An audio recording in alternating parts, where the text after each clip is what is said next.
Hey, thanks for tuning in. So this week we're going to talk about the Residential Purchase Agreement, or known as the RPA.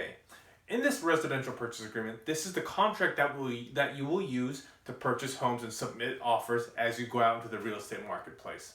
This contract is important because this contract ties the terms, the financing, and the conditions of your offer, and this is the form that we use to submit to the selling party.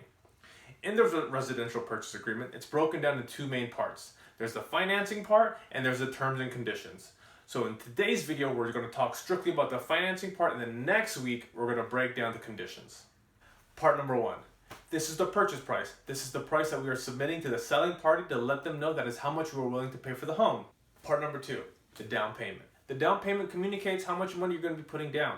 In most cases in the Bay Area, you're going to be looking at a 20% down payment. In a competitive market, 20% is the standard in which most transactions are purchased if they're using a loan. Oftentimes, 20% does not have to be put down. This is a myth that I want to dispel now so we can understand as you move forward, 20% may not be the best choice for you. Please do not hesitate to put less than 20% down because I want you to be comfortable and have a reserve so you can have peace of mind going forward. If you are in a situation where you're putting 20% down as questioned, have your real estate agent communicate to the selling party as to why that's happening. In most cases, from my personal experience, once that issue is explained, the selling party typically has no problem moving forward with my clients.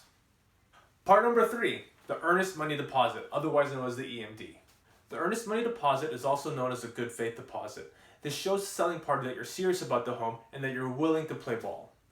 In most cases, the earnest money deposit is deposited in an escrow account within 1 to 3 days. This lets the selling party know that you're willing to move forward and want to proceed with the transaction. Typically speaking, selling parties don't put the home as under pending status until the earnest money deposit has been received by escrow. It's really important to note that the earnest money deposit acts as a part of your down payment. So assuming you put 20% down as the total, you put your 3% down, and at the end of the transaction, you will pay the remaining 17%. An EMD is important because it allows you to leave a transaction without any financial loss if you find something that's materially wrong with the home. This could be the foundation, the roof, or piping, or anything else that was not disclosed in the disclosure packet that you reviewed prior to your offer. In a competitive market, it's not uncommon to submit a non-contingent offer. The contingencies are part of the terms and conditions that we'll talk about next week, but please keep in mind that the EMD and the contingencies, they go hand in hand. So please tune in next week when we talk about the terms and conditions of a purchase agreement. That's where we're going to talk about the contingencies, the days to close escrow, and mediation and arbitration. These are all really important and they all come together when you're out in the market looking for a place to call home. So if you have any questions, please let me know and I'll see you guys next week. Thanks.